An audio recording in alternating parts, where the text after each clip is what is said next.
Dia masuk Massachusetts Institute of Technology dengan skor 700.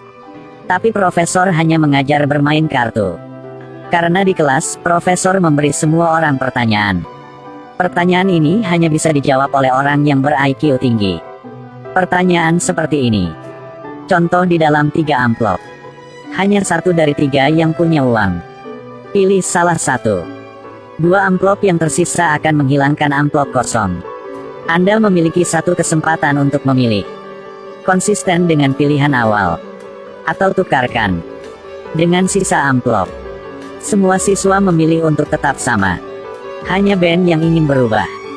Dia berpikir bahwa setelah bertukar, kemungkinan menang lebih tinggi. Profesor mengatakan itu semua adalah pilihan yang sembrono.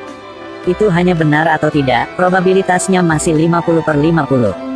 Ben mengatakan bahwa kemungkinan 3 menang 1 adalah 33%. Jadi pilihan awal memiliki probabilitas tinggi untuk kosong. Tapi saat mengeluarkan amplop kosong, ubah saja, kemungkinan menang akan meningkat menjadi 66%. Hanya orang bodoh yang tidak berubah. Profesor Mickey segera tersenyum, ini adalah orang yang dia cari. Jadi sepulang sekolah, dia langsung memanggil Ben ke kantornya. Dia tahu bahwa pemuda ini kekurangan uang, jadi dia berkata terus terang. Kami sedang penelitian penghitungan untuk permainan blackjack nomor 21 di kasino. Keuntungan stabil. Selain itu, kemungkinan kalah juga kecil.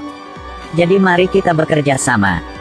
Tapi Ben belum pernah bertemu pekerjaan seperti ini. Dia tidak perlu berpikir terlalu banyak dan segera menolak. Tapi pahlawan tidak bisa melewati kecantikan. Gadis tercantik di grup datang untuk mengundangnya. Dia mengenakan dasinya sambil tersenyum padanya. Tidak mengatakan sepatah kata pun, tetapi sepertinya telah mengatakan semuanya. Jadi 2 hari kemudian dia mengikuti instruksi profesor untuk mengikuti pelatihan khusus. Dia perlu menghafal rasio kartu tinggi dan rendah di atas meja. Gunakan tanda sebagai gantinya. Misalnya kartu rendah adalah 9. Maka tanda yang sesuai adalah cat. Sama seperti itu, dia perlu menghafal jumlah tanda dari 3D.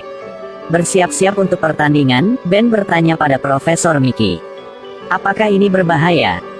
Jangan khawatir. Tidak akan ada bahaya. Berani menghitung kartu di kasino aku. Orang yang menghitung kartu terlebih dahulu telah kehilangan nyawanya. Dari jenius matematika ke kasino.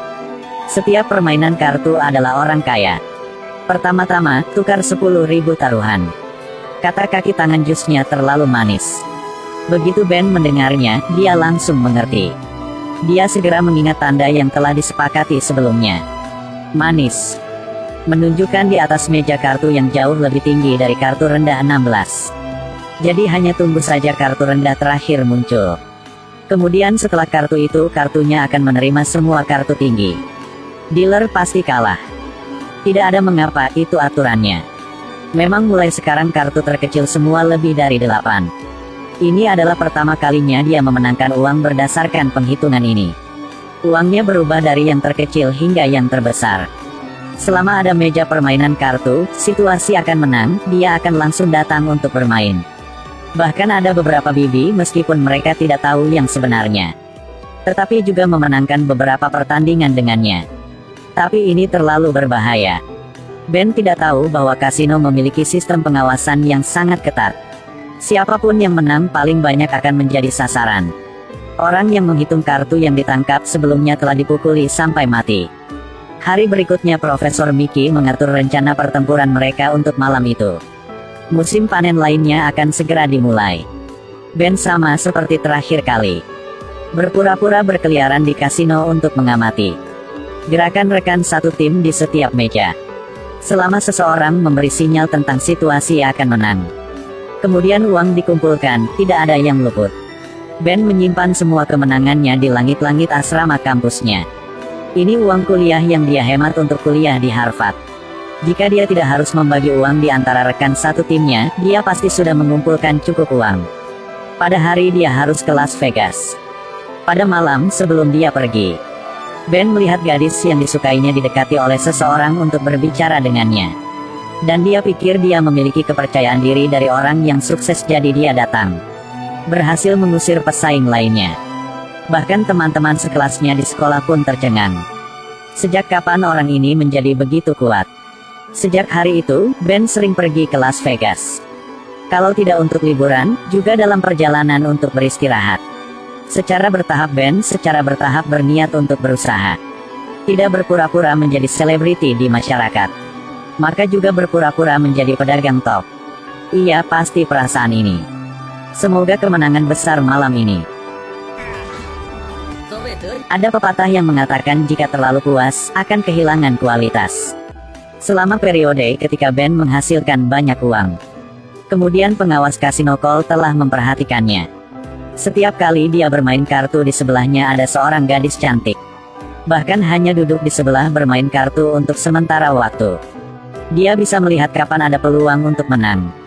Ben tahu bahwa dia pandai menghitung kartu. Tetapi yang tidak dia ketahui adalah bahwa penghitung kartu terbaik semuanya berfungsi untuk kasino. Cole mengawasi kamera keamanan setiap hari untuk melihat siapa yang memenangkan uang. Foto-foto yang mereka ambil semuanya akan diteliti oleh Cole. Tapi untungnya Ben tidak menang banyak. Mungkin dia tidak akan seberuntung itu lain kali. Rombongan Ben kembali ke hotel bersama. टूनी चिड़िया अपने 2 बच्चों के साथ भूखी घोंसले में बैठी हुई थी। बारिश का मौसम था। आए दिन जंगल में जोर जोर से बारिश हो रही थी और बीच बीच में बिजली भी कड़क रही थी। टूनी चिड़िया के बच्चे भूख से तड़पते हुए बोले। Sementara yang lain berpura-pura menjadi dia. Hanya Ben yang kembali ke sekolah. Dia harus mengikuti kompetisi sains bersama teman-temannya. Tapi pertemuan kali ini lagi membuat Ben jatuh ke jurang. Teman sekelas ini mengatakan dia telah berubah. Pikirannya segera tidak perlu lagi berada di kompetisi. Tolong pergi. Ben tidak setuju.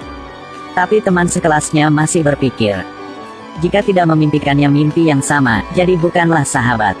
Setelah berpisah, Ben berpakaian seperti orang lain ke kasino lagi. Meskipun bukan kasino Cole. Tidak ada yang mengaturnya untuk menghitung kartu. Dia tidak bisa berkonsentrasi. Jelas waktu akan menang telah berlalu. Tapi dia meningkatkan taruhannya. Bahkan rekan satu timnya mengingatkannya. Semua uang telah kalah hilang. Kembali ke hotel untuk menghadapi celaan Mickey. Ben sangat marah. Saya membawa grup 3 juta. Kali ini hanya kalah 200.000. Anda membuat saya membayarnya. Mickey mengatakan itu adalah hal kolektif. Aku juga bukan ayahmu. Berdasarkan apa yang saya harus untuk memanjakan Anda. Ben mengatakan bahwa selain menjadi penyelenggara, tidak ada lagi yang bisa dia lakukan. Bahkan menuntut bagian dari setengah keuntungan. Apa yang Anda andalkan? Tanpamu kami bisa menghasilkan lebih banyak uang. Keesokan harinya, Ben mengajak rekan satu timnya untuk terus menghasilkan uang. Tapi di luar dugaan, Mickey sedang bersembunyi di sudut kasino untuk melapor ke Cole.